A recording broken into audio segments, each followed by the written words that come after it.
everybody, this is Combat Sports Podcast, and we're here back with another video. This is the UFC Paris main card breakdown.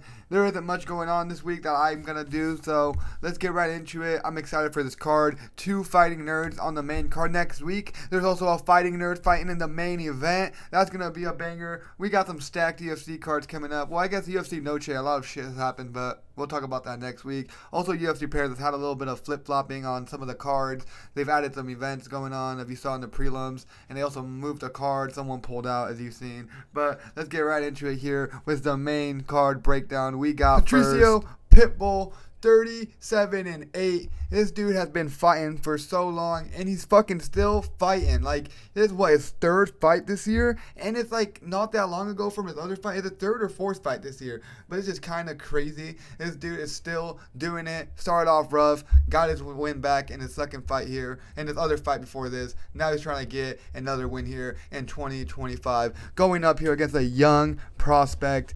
Dude is from Belgium, so kind of close to France. Like, what? It's like 4-hour drive, maybe? I guess, I don't know. I've never been there. But from, like, what I do know, it's, like, the border, so it should be, like, almost right there to Paris. But that doesn't matter. This guy is a beast. 16-1. Yassine Keita, Black Panther. Let's go over here and talk about the 27-year-old. There's actually a big difference here in age. 38-year-old Pitbull that we're talking about after this. 27-year-old right here, Keita. This dude, monster. Pro in 2019, as you see right here. Nice amateur career, never lost, has only lost 1 time, which we will talk about that. He was the Octagon, I think that's how you say it, champ in 2000 and what is it, like 2021? Yeah, right here, 2021. He was also a regional champ, as you see right here. He was the champ there for lightweight, I believe, and featherweight, if I'm right. Let's see, yep, the lightweight one, and then the interim featherweight, and this is for the real feather. Oh, no, okay, so both. He was champ for both, I guess you can technically say that, the interim champ.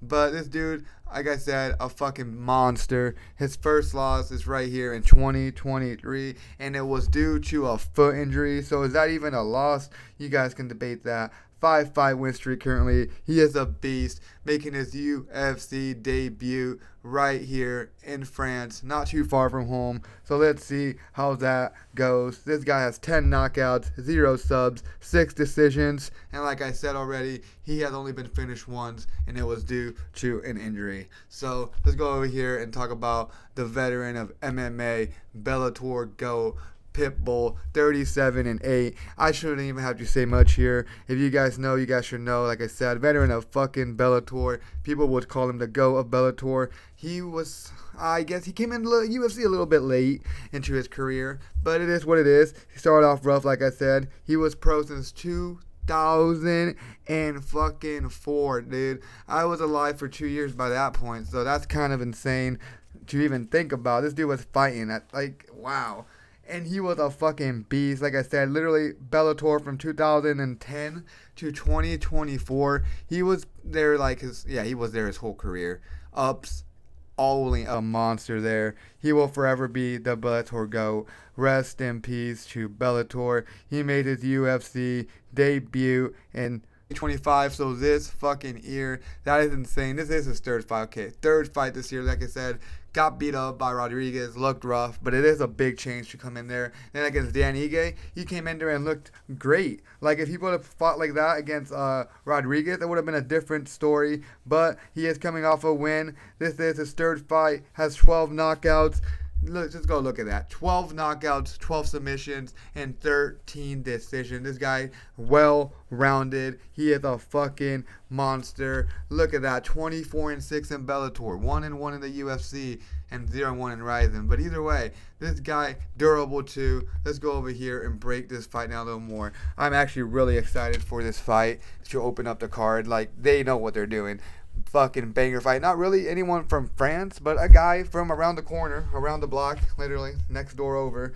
But like I said, at first I was like, why is Pitbull the fucking, like, no, what? Pitbull the underdog?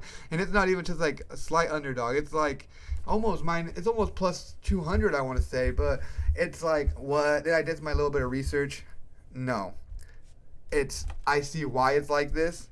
Because Keita over here is a fucking monster. Let's go to Tapology so you can see if they have their height and all that. If this loads up right here. Let's go up here. Click on this. Yeah, look at that. Okay, at least it has their height and all that. It doesn't have his reach. But like I said, he is a fucking beast. Like, this dude was on a killer win streak. Technically has never lost. He's athletic, fast, and young. For sure faster than Pitbull. Let's see how Pitbull deals with that. If Pitbull wants to win here, he's going to have to go use his experience that he has in MMA. Because he has a ton more experience. Like, it's crazy. Like, so fucking much more experience, so many more fights, has been pro for so much longer. He's going to have to use that here, use his body shots, drag it into the later rounds. This is a prospect versus a UFC veteran here. Big stage for Keita right here. Like, it is a huge stage. There's a lot of factors. Big stage, big opponent, fighting around the corner from your home. Like, there's a lot of things going in here. Going into the UFC, like, there's a lot of things that might play into factor here. That's why I think Pitbull should get it done. That's who I'm going to go for. Like I think right here, if it goes longer, the longer it goes, the more I lean towards Pitbull. And I believe Pitbull will not get finished in the first round. The only way Keita wins is if he finishes Pitbull. And if he finishes fast, easy, goes out there, puts the pressure on him. Pitbull doesn't expect it. But like I said, I'm going to go for Pitbull. He's going to use his veteran experience. He is durable. For sure survives the first. I'm low-key scared of this one, though. But I think Pitbull can pull it off here. Third fight this year. Not too long ago he fought. I want to say like 2 months ago maybe. But I think Pitbull can get it done here. He's a fucking beast. UFC. He's on the UFC. He got his feet wet. He did great his last fight. I think he can get it done here. Let's move over here to the next fight. Here we got a fight that got moved up to the main card now because one of the French guys pulled out. So now this guy's stepping in since he's from France. So, yeah, he's stepping in here. I think it is. Oh, yeah, no, this is UFC debut. Stepping in here. Big stage, I guess. McKee over here. He is the Skeletor, 14-6-1, going up against Axel Sola, 10-0-1. This dude is making his debut. This is a welterweight matchup here. Let's go talk about Axel, 10-0-1. He has never lost. Pro in, what was it? Like all the way down here. No, that's his amateur. This dude has a long ass amateur. Pro in 2021, okay? Look at his fucking amateur career. Just look at that. Champ there. 19-5 as an amateur. He had a whole career over there. That's just wild. Like I said, pro in 2021.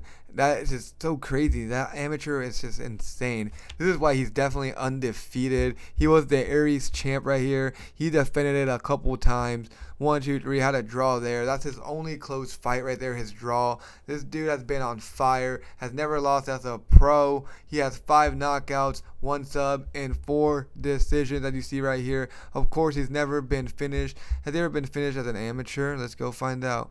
Split. Nope, he's never, ever been finished, as you saw right there. This dude is 27 years old. Let's go talk about his opponent, McKee.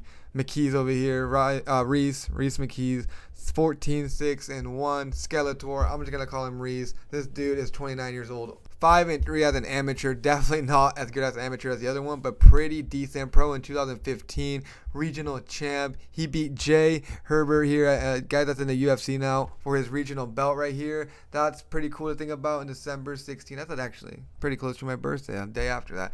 That's sick. But he got in the UFC here in 2020. He went 0-2, got cut from the UFC.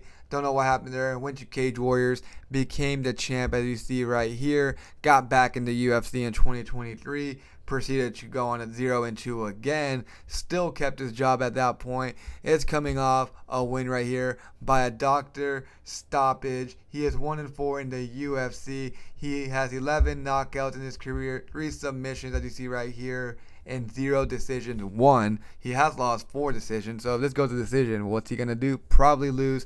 He's durable, I would say. He has been knocked out 2 times, but when was the last time he was knocked out? In 2020. So yeah, I'll say he is durable. This is a fight. I don't really know much about these guys, but let's go over here, look at their stats. I know Axel probably isn't going to have shit on here, but McKee will. So here's should we go to, let's go to Tapology, because I bet that will actually probably have some of Axel's like length, height, and all that. Yep, okay, that'll be a little. Oh, and it even has the odds. Would you look at that? McKee for sure is well-rounded, but he will need to keep it standing here and look for the early knockout. He's going to need to get Axel out of there nice and early because Axel is a beast. Is really well-rounded, has never lost. I believe he'll get it done here. He will get the takedowns. He's a beast at getting takedowns. Win by ground and pound or by decision.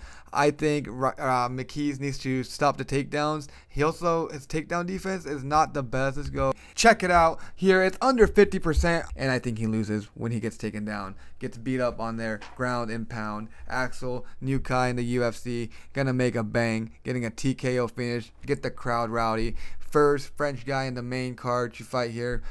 This should be the fight that gets everybody riled up that the guy is actually fighting here, because the fight before this, there was no really French guy fighting, so this is going to be a good one. This should be exciting.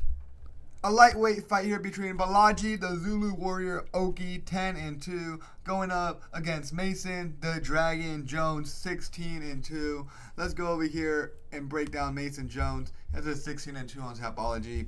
UFC says otherwise. This dude, pro in 2017, Cage Warrior, basically his whole career, as you see right here. Literally, he had a couple fights right here there was that one in the middle, but this one and that one. No, that one wasn't Cage Warrior, so never mind. He has dude Cage Warriors his whole life, literally. His whole life. Got in the UFC here in 2021. He lost his debut. Now he is on a 5-5 win streak currently. He is coming off a win in Des Moines, Iowa. The first fight card that happened there in so long. I used to live in Iowa. Now I don't, but that would have been cool to go to. I didn't go to that one. I did go to the one that was the months before that, or the one before this actually. I'm pretty sure it was like a week, 2 weeks before that was the KC one. That was pretty cool. So I think it was better than the Iowa one. I'm happy I went to it, but that's just probably because that's my opinion. But either way, let's keep talking about Mason Jones. Like I said, this dude was 12-0 in Cage Warriors. He was a beast there, 2-2 in the UFC. He has won a lot of comeback fights. He had a couple fights that he's come back and won from, so he is durable. He's definitely durable. He's never been finished in his career. He has 7 knockouts, 3 subs, 6 decisions. Let's go over here and talk about his opponent, Oki, the Zulu Warrior, 10-2, pro in 2018. Let's go all the way down here. He lost his first fight as a pro. Then he went 8-1. Regional champ. He got into UFC in 2024, as you see right here. Won the Dana White Contender Series in 2023 by a knockout. He is coming off a decision win. He is 2-1 in the UFC. He has 5 knockouts, 1 sub, and 4 decisions. This guy is also durable, has never been knocked out. This should be another good fight. Pretty sure this guy is from Belgium too. Yeah, fighting out of Belgium. So 2 Belgian guys here fighting in the main card. Let's see how that goes. Let's go break this fight down a little bit more. Jones from Walsh. He is a black belt too. He is a beast. Well-rounded, as you saw his finishes and all that. Literally, look at that. Well-rounded. All literally basically split even. Okay, I say he's more of a striker, but like I said, Jones over here, a black belt, grappling first right here, because I think he's going to definitely need to do that. Because versus, what's his name? What the fuck's his name? Jeremy, his last fight, he took him down. When he was standing up, Jeremy was okay getting some catches, catching him with a little bit of some counters and strikes. But now he got cut. He only fought because he was in Iowa. Now he's going up against Mike Perry. Like next month or in a couple weeks. I don't know when, but he's doing dirty boxing now, Jeremy Stevens. But let's keep talking about this fight. Like I said, Jones is going to try to grapple here for sure first. If he keeps it striking, I don't think he should do that. Oki, because he is a really nice striker, and he also has really good takedown defense, as you see right here. So it's going to be a little bit hard for Jones to take him down. But if he takes him down, I think that can cause problems. For sure doesn't when it's standing. I believe Oki can do that. Keep it standing. Outstrike Jones. Make him pay when entering for takedowns, because Jones does go for takedowns a lot. And I think Oki will catch that more than Jeremy did, and will make him pay when doing that. I got Oki winning here by a knockout in the late second round or the third. I'm going to go he gets the finish here. I'm going to go for another dog. Oki getting it done here in the main card. Let's move on to the next fight. We got a fight that I don't even know why it's on the main card, but let's go talk about it. A light heavyweight bout here between Paul Beardrew Craig, 17-9-1. It has to be winner get cut. 100%. Win or get cut, because there's no way this guy's fighting another fight in the UFC if he fucking loses or does a no contest bullshit, illegal move. But it is what it is. Going up against Modestas Bukauskas, the Baltic Gladiator, 18-6. Let's go over here and talk about Bukauskas, 18-6.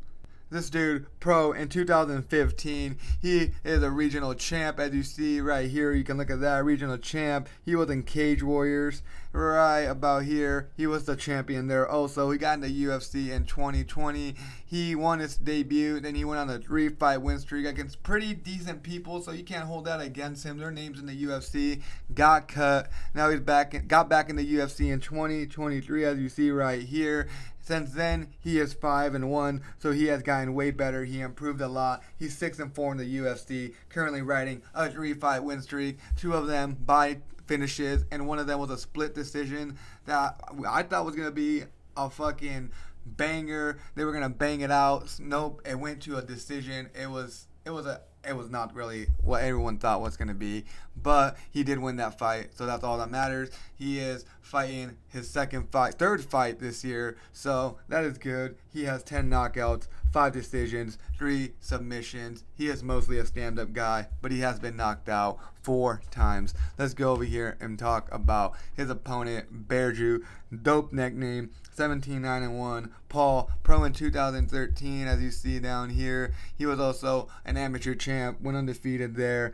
Got in the UFC in 2017. This dude has an absolutely insane career, from literally great wins, great comebacks. You weren't expecting him to win. He wins them, snapping people's hands, like literally, like the Jamal Mahal. I'm just kidding. The Jamal Hill fucking fight where he fucking snapped his arm, and it's just great ups and downs. He's a great grappler. That's what he does. He drops fucking guard. Like, he pulls guard. He's gonna get on the ground no matter if he wants to or not. So yeah, but this is his fucking current status. This guy, I don't know. I don't fucking know. He's been in the UFC since 2016. I guess I see how he kind of has his job, but it has to be win or get cut. He's coming off this no contest where he literally was, Rodolfo had his knee on the ground, and he fucking got up kicked in the fucking head, knocked out, woke up. People thought it was fake. No, the dude got knocked the fuck out, dude. He literally got knocked the fuck out. But yeah, this is his fucking last few years. So yeah, not the best. 9-9-1-1 in the UFC. He has 4 knockouts, 13 submissions, 0 decisions won. So he doesn't win when he goes to decisions. And he has been knocked out 5 times. So that's not good here, because he's going up against a striker with some power. Craig, most likely on his way out. He loves to pull the guard, like I'm telling you. Like, he doesn't care. He's going to get on the ground. Either he's going to pull you with him, or he's just going to sit there, and then the ref's going to say, stand up. He's going to do it again. The ref's going to say, stand up. He's going to do it again. It's going to get stand up. You know, it's just boring. He's going to be boring. I mean, he's a jiu-jitsu guy. I saw CGI this weekend. Try to like it. It's pretty fucking boring. I mean, it's entertaining when there's, like, scrambling and, like, how the fuck did he do that? But Paul Craig, definitely boring. Like I said, he has to win here or he is getting cut. He's going to win by a submission if he's going to win. He's very dangerous there. I guess Bukauskas just has to be careful not to get taken down and should be careful getting caught in a submission, because that is how you're going to lose. But like I said, he has to get the takedowns. And you see right here, look at the takedowns he gets. The dude has a 19% accuracy on takedowns, while his opponent has a 77% takedown defense. Like, that's just doesn't add up. That is not going to work here. He's not going to get the takedowns. He's going to get beat up on the feet. For sure, Bukauskas wins here. Easy win. Easy takedowns. Stuffs the takedowns easily. Watch out for the illegal kicks, I guess. Be careful getting up kicked and getting it turned into a no contest, because that's literally what happened this last fight. But I think Bukauskas is just better here. He can ground and pound him, I feel like. Even if he goes on the ground, just be careful. But I feel like he can ground and pound him. He can easily knock him out on the feet. He's not going to get taken down. Bukauskas wins here by a first-round knockout. And Craig gets cut. I'm sorry, but it has to happen. Craig gets cut after this, and that's it. Craig's gone. Bukauskas wins. Let's move on to the co-main event that we've all been waiting for. We got one of the two fighting nerds here. Let's go break it down. We got a lightweight bout here. Two ranked opponents. If Ruffy is still ranked, from what I've seen, it's something said that he got taken off, but I'm not sure if he is. But if he is, he would be the number 15th over here. One shot, Ruffy. He is 12-1. Let's go and going up against Benoit Saint Denis, the number 13s. Ranked lightweight here, 14-3. Let's go over here and talk about Ruffy. He was pro in 2016. He lost to Souza, who was fighting in the Dana White Contender Series last Tuesday, I believe, and won that fight with a crazy comeback. If that's the fight I'm thinking about, he literally was getting beat up the first and the second, and then in the second, at the end of the second, he got up from the ground. The other dude looked tired as fuck, started beating on him, and then the third came around, and okay, it was the second round. Okay, so he might have knocked him out late in the second. Let's go see if there's the right guy I'm thinking of that fucking fight, because I was like, yes, it was. Okay, yes, okay, I'm right. It was that. Oh no, yeah, it wasn't the third. Okay, I was like, wait a minute, wasn't it the third? Yeah, I was looking at how fucking Ruffy lost. But yeah, let's keep talking about Ruffy over here, fighting nerd. Like I was saying, this dude got in the UFC in 2024. He won in the Dana White Contender Series in 2023 by ground and pound. He is 3-0 in the UFC, 11 knockouts, 0 submissions, 1 decision, and he has been knocked out only once, and it was early in his career. He is currently riding hot on a 7-fight win streak, coming off the nastiest spinning heel kick ever, because Green doesn't put his hands up. That's definitely not going to be a problem here, because Saint Denis does not fight anywhere near like King Green, and King Green needs to keep his hands up now. Definitely older and slower. But let's go talk about his opponent, BSD, God of War, pro in 2019. He was a regional champ, got in the UFC in 2021, 6-3 in the UFC, coming off a submission win. This guy has 4 knockouts, 10 subs, and 0 decisions won. He is on a 1-fight win streak. He did get beat up bad against Moicano, and then Dustin Poirier knocked him the fuck out. So he has been knocked out a few times, only twice though, but they have been pretty bad. He's never gotten a decision and won. He does have 10 subs and 4 knockouts. I think I already said that. But let's go over here and break this fight down. BSD, like I said, ups and downs. Downs most recently in the last 2 years. He's had those 2 knockouts that he lost. So those have been his downs, but he is coming off a submission win, so he's on the way up. He needs to survive here early, because Ruffy is dangerous, very, very dangerous. If BSD wants to survive here, he needs to clinch, get the elbows in there, get the takedowns, and just keep it close the distance. And if Ruffy gets fucking flashy like he does sometimes, he'll do those spinning fucking attacks and all that. I think BSD can catch that if you saw on his film or something, because you can probably predict those and see them coming if you're fast enough and you catch it fast enough. And I think BSD can maybe capitalize on one of those and just take him down, get his back, take him to the ground.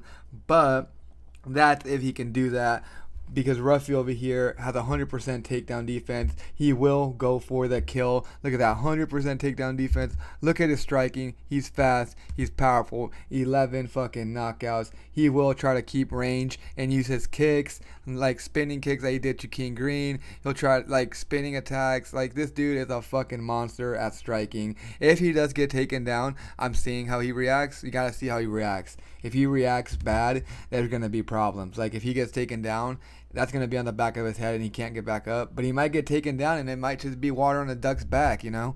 And he'll just get right the fuck back up like nothing happened. Like, he does train against some people that can grapple and all that. So, yeah, that's going to be a thing I'm scared about, because BSD does have nice takedowns and he does get them. He also does go for a lot of them. He mixes it in well with his fucking striking. So I just want to know how he does. But still with that, BSD has been knocked out 2 times and has been beat up in the last couple of years. So I think BSD loses here. I'm going to go for Ruffy getting it done here by our 2nd round KO. That's one of my props right here. Ruffy gets it done by a 2nd round KO. Watch. Let's move on to the main event. We got the other half of the Fighting Nerds a Brazilian versus a French guy. Let's see how that goes. Let's go break that fight down. We got Nasruddin Imavov, the sniper, the number 2 ranked middleweight here. This is for the title contenders, going up against Kyle Borralho, 17-1, the alpha, the leader of the fighting nerds.